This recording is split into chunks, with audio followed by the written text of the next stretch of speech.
জাতীয় নাগরিক party গণপরিষদকে support করে আসছে প্রথম থেকেই, এবং একটা যেহেতু নতুন সংবিধান আমাদের একটি দলীয় এজেন্ডা, আমরা মনে করি যে বাংলাদেশে একটি নতুন রিপাবলিক একটি নতুন সংবিধানের মাধ্যমে তৈরি করা উচিত।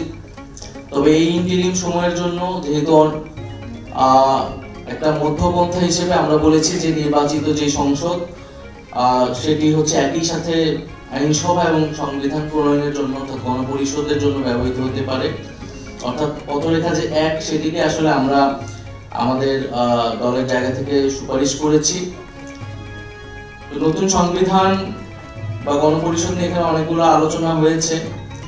একটা আলোচনা যে আমরা তো সংবিধান রিরাইট করছি না, তাহলে আসলে কেন গণপরিষদ? এখানে তো ঐক্যমত্য কমিশন হয়েছে, সেখানে সব আলোচনা হচ্ছে, তাহলে গণপরিষদ আসলে তো বিতর্কের জায়গা থাকবে না। তো গণপরিষদে যদি আমাদের সেই রকম আলোচনার জায়গা না থাকে, আলোচনাগুলো যদি আগেই হয়ে যায় এবং একটা ঐক্যমত্য যদি চলে আসে, তারপরেও আমরা মনে করি যে গণপরিষদ প্রয়োজন। এটাও গণপরিষদের ভূমিকাটা কম হয়ে যায় না, কারণ সংবিধানের মৌলিক সংস্কারগুলো করার জন্যই আসলে আপনাকে জনগণের ম্যান্ডেট লাগবে।